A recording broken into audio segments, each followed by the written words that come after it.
저는 이사 가기 위해 아파트에 있는 짐들을 정리하고 있었습니다. 그런데 뒤에서 음성이 들리더군요. 자네 뭐하고 있나?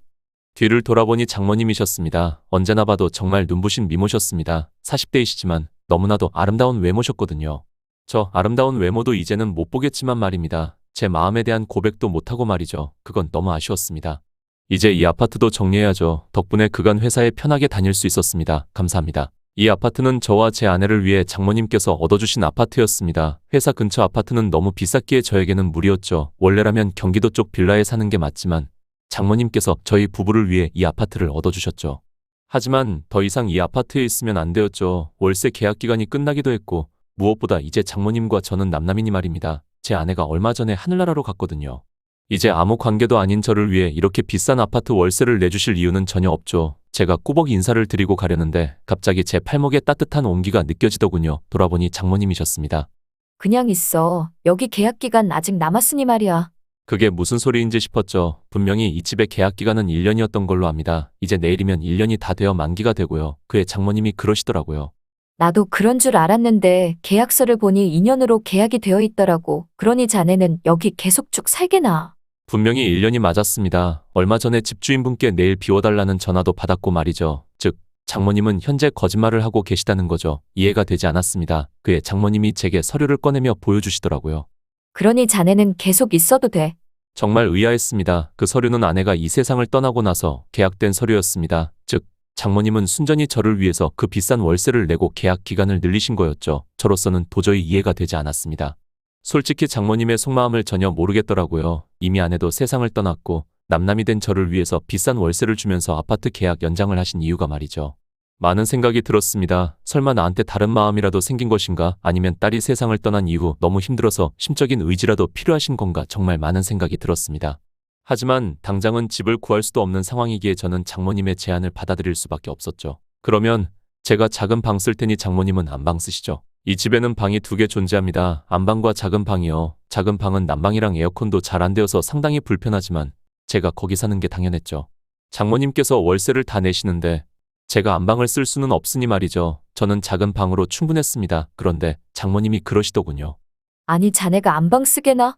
처음에는 제가 한사코 거절했지만 장모님께서 너무 완강하셔서 도저히 거절할 수가 없었습니다.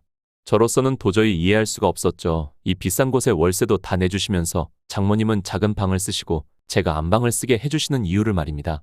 장모님은 추위를 엄청 많이 타셔서 난방이 안 되면 상당히 괴로우실 텐데 말입니다. 그러면서까지 도대체 왜 저에게 그렇게까지 해주시는지 이해가 가지 않았죠. 그 후로 장모님과 단둘이 한 아파트에 살기 시작했죠. 장모님께 너무 죄송스러워 저는 저녁에 퇴근하자마자 요리를 하기 시작했습니다. 그런데 처음 하는 요리라 그런지 무척이나 어렵더군요. 저도 모르고 손가락을 베이고 말았습니다. 장모님은 헐레벌떡 제가 있는 쪽으로 뛰어오셔서는 말하셨죠. 괜찮아? 네, 별로 크게 다치진 않았습니다. 저는 장모님께 상처를 보여드렸죠. 손가락을 베이긴 했지만 그렇게 큰 상처는 아니었습니다. 어휴, 하여튼 칠칠 맞기는 아직 애라니까 자네도. 그의 장모님은 안도의 한숨을 내쉬더니 이내 직접 정성스럽게 직접 연고와 데일밴드를 제게 붙여주셨죠. 호흡 불어주시면서 말이죠. 별거 아닌 상처인데도 엄청 걱정해 주셨습니다. 앞으로는 요리는 내가 할 테니 자네는 쉬고 있게나. 저는 한사코 거절했죠. 얹혀 사는 주제에 밥도 안 하면 정말 너무 염치 없지 않습니까? 게다가 안방도 제가 다 쓰고 있고요. 하지만 다음날 일찍 일어나 아침을 요리하고 있는데 제 팔목에 부드러운 손길이 느껴지더군요. 그쪽을 돌아보고는 심장이 멎는 줄 알았습니다. 원래도 예쁜 건 알고 있었으나 가까이서 보니 정말 숨이 막힐 정도로 아름다우셨습니다. 장모님께서는 제가 쥐고 있던 식칼과 도마를 빼앗으시며 말하셨죠. 내가 할 테니 자네는 쉬고 있게나. 그 뒤로 정말 장모님은 매일 아침마다 요리를 본인이 하셨습니다. 제가 조금 도와드리려고 해도 그냥 앉아있으라며 한사코 거절하셨죠. 장모님과 같이 있다 보니 장모님의 새로운 면도 많이 알게 되었죠. 생각보다 굉장히 인간적이고 따뜻하신 분이셨습니다. 원래 장모님의 별명은 얼음 공주일 정도로 차갑고 정없으신 분으로 정평이 나 있었는데 실상은 전혀 그렇지 않았죠. 오늘은 영화 같이 보는 거 어떤가? 그 뒤로 장모님과 퇴근 후에 영화도 보러 다니고 한강 가서 치맥도 하고 단둘이 정말 재미있게 놀았습니다. 정말 누가 보더라도 연인들이 하는 데이트에 가까워 보였죠. 그러자 밖에서 마주치는 사람들마다 저희 보고 말했습니다. 두 분 너무 잘 어울리네요. 그때마다 장모님은 머쓱하게 웃곤 하셨죠. 확실히 장모님께서 똥아니시긴 합니다. 저와 나이 차이는 10살 정도 나지만 저랑 동갑이라고 해도 그 누구도 이상하게 생각하지 않을 정도니 말이죠. 게다가 그 미모도 눈이 너무 부셨고요. 그런 장모님과 한 아파트에 살며 마치 유사 데이트같이 계속 놀러 다니고 같이 있다 보니 저도 모르게 장모님에 대한 마음이 싹트기 시작했습니다.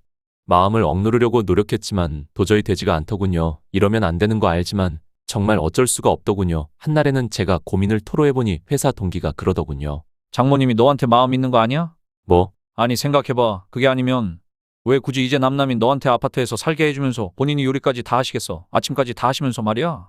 그때는 말도 안 되는 소리라고 넘겼죠. 하지만 곰곰이 생각해보니 아예 말이 안 되는 소리는 아니었죠. 장모님과 저는 피 한 방울 안 섞인 엄연히 남남입니다.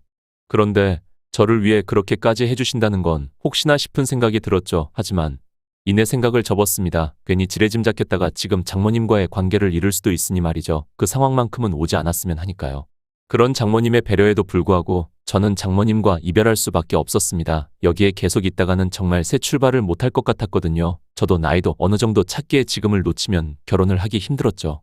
하지만 장모님께는 너무 죄송한 일이 맞았죠. 저 때문에 이 집에 비싼 월세를 내고 계신데 말이죠. 하지만 어쩔 수 없는 일이었습니다. 저는 조심스럽게 장모님께 말씀드렸죠. 저 이만 나가봐야 할 것 같습니다. 그의 장모님이 깜짝 놀란 표정을 지으며 그러시더라고요. 대체 왜 내가 뭐 불편하게 한 거라도 있나? 그렇다면 내가 고칠 테니 말해보게나. 내가 꼭 고치겠네. 장모님께서는 다급한 표정을 지으시더라고요. 혹시 본인이 잘못한 게 있어서 나가는지 말입니다. 아니요, 그게 아니라 이번에 선자리를 나가게 될 것 같은데 아무래도 전 장모님과 함께 사는 걸 상대방이 알게 되면 조금. 아, 장모님이 탄식을 내지르시며 저를 보며 입술을 꽉 깨무시더라고요. 왜인지는 모르겠지만 조금 서글퍼 보이셨습니다. 제 착각일 수도 있겠지만요. 이렇게 갑작스럽게 선을 보게 된 이유는 뭔가? 나랑 같이 있기 싫어서? 저도 결혼 정년기이기도 하고 지금 시기를 놓치면 평생 혼자 살아야 할 것 같아서요. 혼자 산다니? 네? 나랑 이렇게 평생 살면 되는 것 아닌가? 그에 저는 장모님을 멍하니 쳐다봤죠. 혹시 장모님도 저에게 마음이 있는 건가? 그래서 저 말을 하신 건가 많은 생각이 들었지만 장모님께서 피식 웃으며 말씀하셨습니다. 장난일세. 잘 생각했어. 자네도 새 출발해야지. 제 어깨를 툭툭 도닥여 주시며 말씀하시더라고요. 그런데 왜인지 조금 씁쓸함이 장모님의 표정에서 보였습니다. 이제 이 큰 아파트에서 혼자 사셔야 하니 말입니다. 자네의 새 앞길을 응원하겠네. 장모님께서는 파이팅 포즈를 취하시면서 말씀해 주시더라고요. 그 말을 끝으로 저는 짐을 싸고 장모님의 집에서 나갔습니다. 사실 이제 장모님과 남남이었죠. 다시 볼 일은 없을 것 같았습니다. 저는 그 뒤로 부모님이 소개해 주신 여성분을 만났습니다. 집안도 좋았고 생각도 올바르고 정말 좋은 여성이었습니다. 저도 새 출발을 하는 기분이 났죠. 그렇게 본가로 내려와서 꿈같은 생활을 하고 있는데 갑자기 전화 한 통이 걸려오더군요. 저는 그 전화를 받고 머리가 백지장 마냥 새하얗게 변했습니다. 정말 아무 생각이 들지 않더라고요. 정신 차려보니 상주복을 입고 장례식에 서 있었습니다. 부모님 두 분 다 사고사로 돌아가셨죠. 너무 갑작스러운 부모님의 죽음에 마음을 추스릴 겨를도 없이 저는 상주복을 입고 장례식장에 있었죠. 저는 형제도 없어서 혼자서 상주를 섰죠. 제 여자친구는 바쁘다는 이유로 오지 않았습니다. 이후에 알 수 있었지만 사실 제 집안을 보고 저를 좋아했던 것이었죠. 그런데 부모님이 돌아가시자 결국 제 옆에 있을 이유는 없었죠. 그날 저는 이별 통보를 받았습니다. 혼자서 상주복을 입고 장례식장에 있는데 정말 너무 힘들었습니다. 어른인 나이가 되었지만 정작 저는 애새끼에 불과한데 말이죠. 수많은 조문객들 앞에서 간신히 버텼습니다. 울고 싶었지만 차마 울 수가 없었죠. 상주복을 입은 녀석이 운다면 뭐라고 생각하겠습니까? 많은 조문객분들이 돌아가고 나서야 저는 구석에 박혀서 끄끄 울었습니다. 이렇게 완연한 고독감은 정말 처음 느껴보는 것이었죠. 원래 세상이 혼자라는 건 알고 있었지만 그날 유독 체감이 되었죠. 그런데 분명 조문 시간이 끝났는데 발소리가 들리더군요. 저는 황급히 눈물을 닦았습니다. 그리고 방금 온 조문객분께 인사를 드려야 했죠. 그런데 방금 전에 온 조문객을 보고는 충격을 받을 수밖에 없었죠. 바로 장모님이셨습니다. 그녀는 제 부모님 영정사진 앞에 고개를 꾸벅 숙이고 꽃을 놔두더니 이내 제 옆에 다가오셨습니다. 그러면서 저를 보시고서는 저를 감싸 안아주시면서 말하셨습니다. 괜찮아. 울어도 돼. 힘들면 울어도 돼. 그때서야 정말 울음이 펑펑 터져나왔습니다. 부모님도 다 돌아가시고 저 혼자만 이 세상에 남았다고 생각했습니다. 선을 보러 간다고 떠났으니 장모님과의 관계도 사실상 끝이라고 생각했고 말이죠. 그런데도 장모님은 저를 위해 이 먼 곳까지 조문을 와주셨고 저를 위로해 주셨죠. 그녀는 항상 제게 큰 기둥이 되어줬습니다. 그때 받은 고마운 감정은 정말 이루어 말할 수가 없었죠. 평생에 가도 결코 못 갚을 은혜였습니다. 정말 망망대해 같은 인생에서 언제나 제 옆에 있어주시는 고마운 분이었죠. 그해 저는 장례식이 끝나고 일주일 뒤에 장모님과 뵙기로 했습니다. 저는 그때 제 마음을 고백하고 장모님과 새 출발을 하고 싶었습니다. 하지만 확신은 없었죠. 왜냐하면 장모님이 저에게 마음이 있는 건 맞지만 그게 이성적인 호감인지 아니면 예전 딸의 사위에 대한 측은지심인지 구분이 안 갔으니 말이죠. 하지만 그냥 넘기기에는 이미 저의 장모님에 대한 마음은 너무 커져 있는 상태였습니다. 그냥 넘길 수 있는 상태가 아니었죠.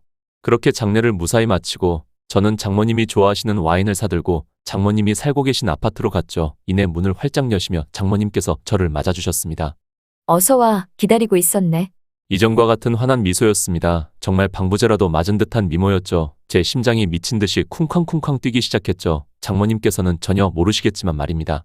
저와 장모님은 간단한 식사를 했습니다. 서로 그간 있었던 일에 대해서 말했죠. 별 시덥지 않은 이야기들이었지만 장모님과 함께 이야기를 하다 보면 시간 가는 줄 모르고 했습니다. 하지만 어떤 이성적 흐름도 느껴지지 않았죠. 이대로 가면 관계에 발전이 없을 것 같았습니다. 이제 슬슬 타이밍인 것 같아 저는 준비해뒀던 박스를 꺼냈죠. 이건 뭔가?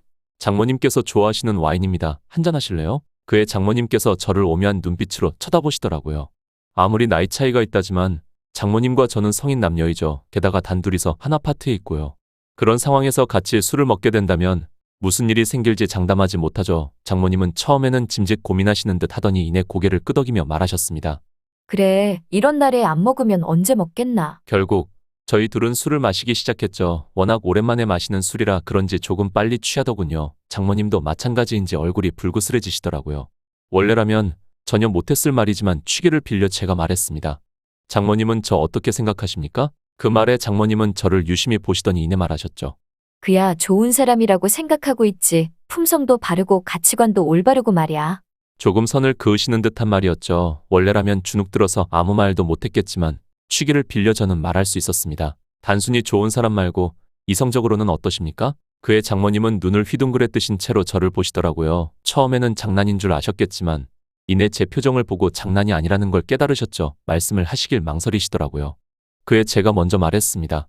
저는 사실 장모님을 좋아하고 있습니다. 이전부터 쭉이요. 그의 장모님의 눈빛이 흔들리는 게 느껴지시더라고요. 지금이 기회라고 생각하여 저는 말했습니다. 그래서 장모님과 함께 미래를 그리고 싶습니다. 장모님은 저 어떻게 생각하십니까? 그의 장모님이 그러셨습니다. 솔직히 말하면 나도 자네에게 마음이 없지는 않네.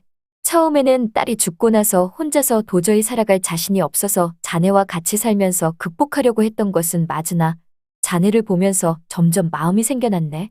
그래서 자네가 선자리를 가질 때 마음이 찢어지는 줄 알았지만 차마 잡을 수가 없었지. 자네와 나의 나이 차이를 생각해보면 내가 자네를 잡는 건 주책이니 말이야.